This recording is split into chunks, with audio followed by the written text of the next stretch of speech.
What's up, Spartans? Batman from TST Gaming here, keeping you updated with everything Halo. And today, we're going over the Season 2 official announcement and all the details that have been included.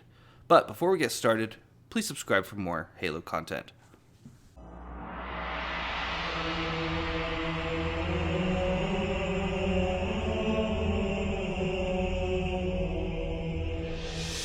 So recently, 343 came out with the Halo Infinite update March 2022, which we'll be providing a link to the full article in the description below.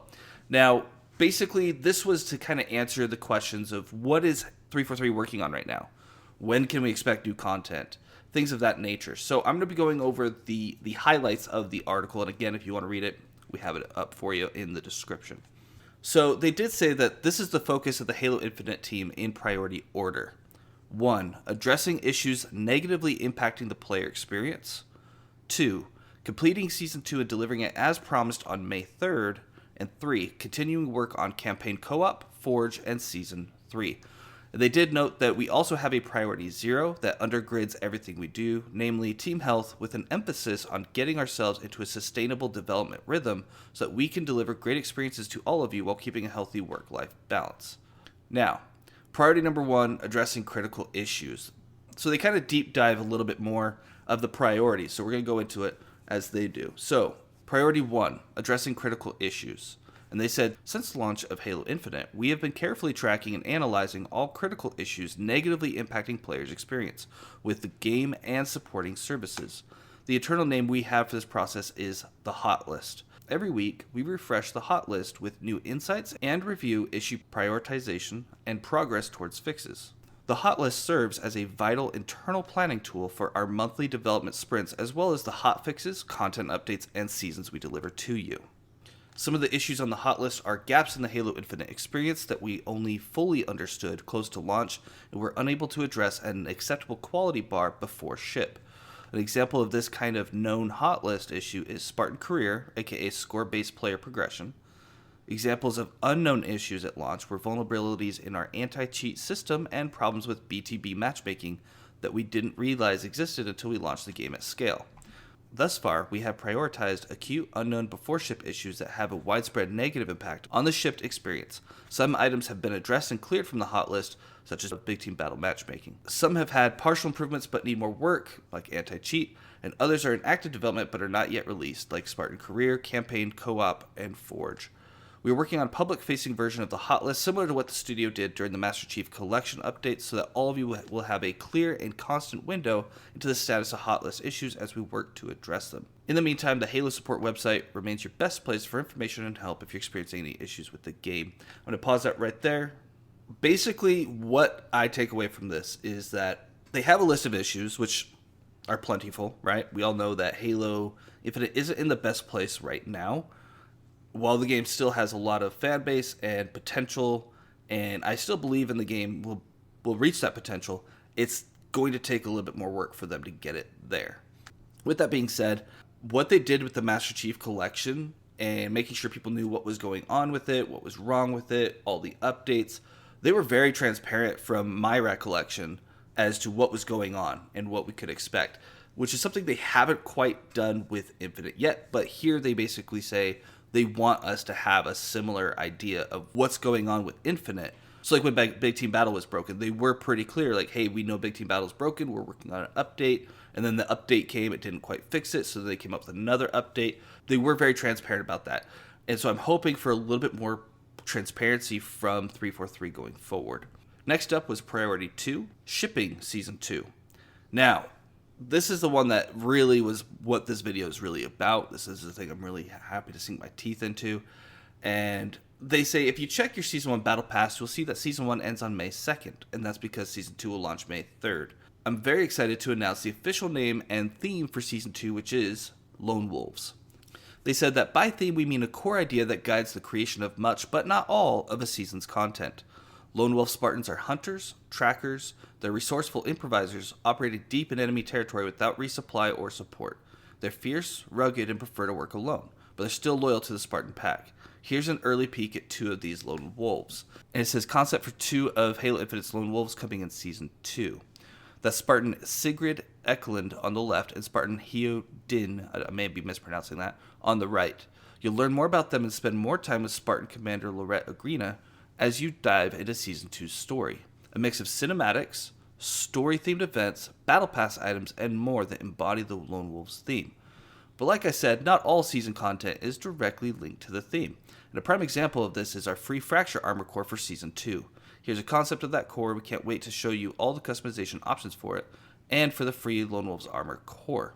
And they show us just an artist rendering of the Spartan core. It looks pretty heavy duty. It'll be interesting to see it in action.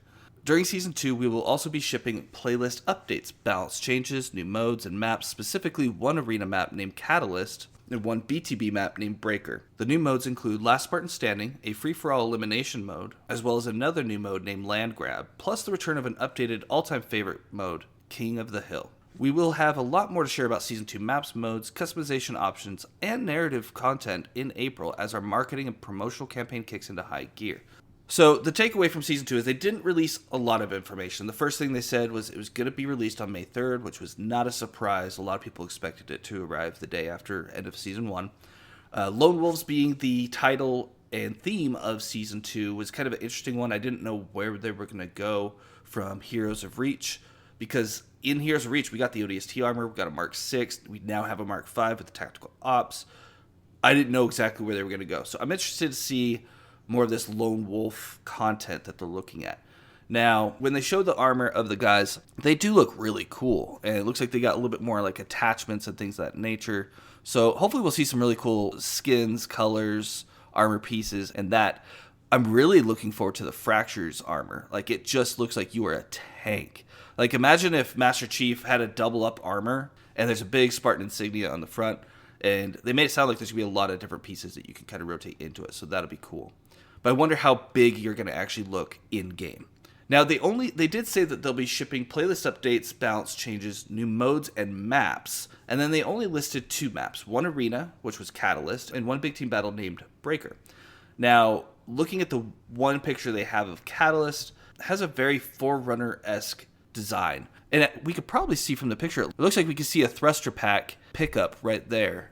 But the look of it is beautiful. It looks like it's just an artist rendering, but it's gorgeous. It's got a bit of overgrowth of vegetation on it. Breaker also looks really good. The concept painting for Breaker has kind of an orangish sky, so that'll be kind of a nice difference between some of the big team battle maps. Is, you know, they've have one at night and like 2 during the day, and it's kind of a clear sky kind of day. So it'd be kind of nice to get a little bit more variety in there. Now, one thing I think is really interesting is the fact that they said that we're going to get a mix of cinematics, plural, which is something we didn't get with Season 1, probably because they were focused on the campaign, which is understandable. Story-themed events, which I think is fantastic. That's what I want to see. Those were the 2 big takeaways, specifically story-themed events, because so far the events have been like, we had the Christmas-style event, which was kind of a peppermint version, and then we had, certain playlist events. I think a King of the Hill event would be really cool. I'm very excited to see their implementation of King of the Hill with this sandbox that we have now. Land Grab, one of the new modes they announced, I think is going to be big team battle. It sounds almost like a territory thing or something to that level.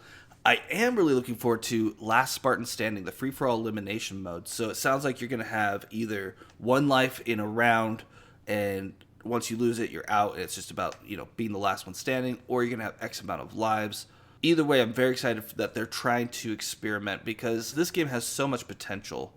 And I really want them to start filling the gaps that they have there.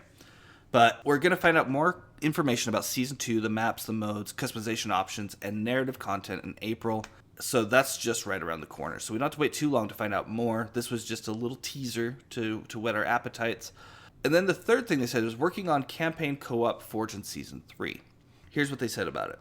We're making great progress on campaign network co-op. And to be clear, this work has been occurring in parallel to Season 2 work, as has our work on Forge. But the reality is that it's going to take more time to land a high-quality, full-featured, 4-player network co-op experience in the massive, wide-open world of Halo Infinite. We're also committed to a great 2-player split-screen co-op experience on all Xbox consoles. From the original Xbox One through Xbox Series X, and the non-linear, wide-open sections of the campaign present some big challenges for split screen that have taken us more time to solve. All this means that we will not be able to ship Campaign Network Co-op on May 3rd at the start of Season 2, but we are still aiming to deliver Campaign Network Co-op later in Season 2, and we will share a release date for that and for split screen co-op as soon as we can. We are also making great progress on Forge. Indeed, we are already flighting Forge to a small group of community creators and working closely with them to ensure that all of you have a terrific experience creating, sharing, browsing, and playing Forge content. In the near term, we will continue to privately flight Forge as we develop it, while also planning for public flights later this year. We still have the goal of shipping Forge with Season 3. Speaking of Season 3, while the majority of the team is tackling hot list items, shipping Season 2, and working on campaign co-op and Forge, there are also many folks already hard at work on Season 3. We'll be sharing additional details and specifics of all these development efforts at a later date.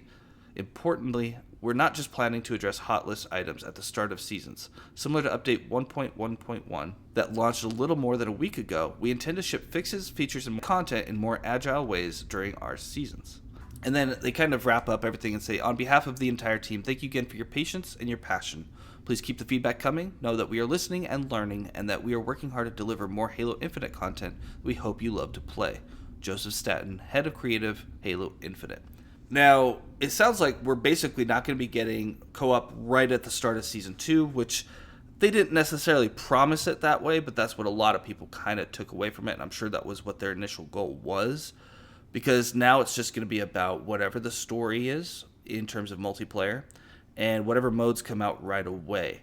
Now, with this being, I'm assuming, a 3-month season, whereas with this first season was 6 months, they're going to have to move a lot faster on a lot of things with the events and the Fracture events. We're probably not going to get as many of them, so it'll be really interesting, and I hope that before launch we're going to get a full roadmap of Season 2.